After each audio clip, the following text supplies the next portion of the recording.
খাস কলকাতায় বিউটি পার্লারের অন্দরে গণধর্ষণের অভিযোগ। কাজ শেখানোর অছিলায় তরুণীকে বেহুশ করে নির্যাতন মুকুন্দপুরে। এখানেই শেষ নয়, গোটা ঘটনার ভিডিওগ্রাফি করা হয় বলে অভিযোগ। পুলিশকে জানালে ভিডিও ছড়িয়ে দেওয়ার হুমকি। দুই অভিযুক্তকে ইতিমধ্যে গ্রেফতার করেছে পুলিশ।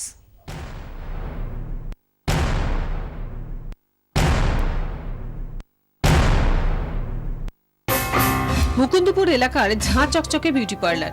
নভেম্বর থেকে এখানেই বিউটিশিয়ান কোর্স করছিলেন অভিযোগকারী তরুণী। অভিযোগ, সোমবার সন্ধ্যে 8:30 নাগাদ তাকে পার্লারে ডাকেন হেয়ার কাটিং স্পেশালিস্ট রাজকুমার মণ্ডল। সেখানেই মাদক মেশানো পানীয় খাইয়ে বেহুশ করে দেওয়া হয় তরুণীকে। তারপর তাকে ধর্ষণ করা হয়। তরুণী জানিয়েছেন, সেই সন্ধ্যে খাবার নিয়ে আসে পার্লারের কেয়ারটেকার অমল মণ্ডল। পরিকল্পনায় সেও সামিল ছিল।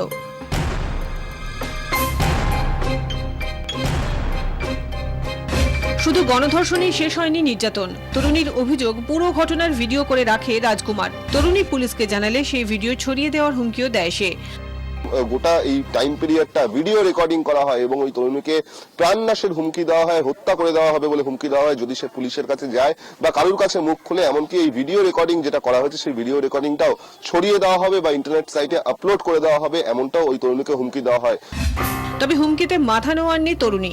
বুধবার পূর্ব যাদবপুর থানায় অভিযোগ জানান তিনি। বৃহস্পতিবার রাজডাঙ্গা থেকে রাজকুমারকে গ্রেফতার করে পুলিশ।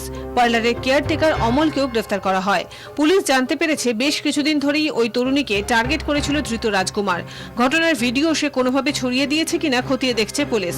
ক্যামেরায় কুণাল গাঙ্গুলি, সঞ্জীব সাহার সঙ্গে বিক্রম দাস ও ঋত্বিক মণ্ডলের রিপোর্ট, 24 ঘন্টা।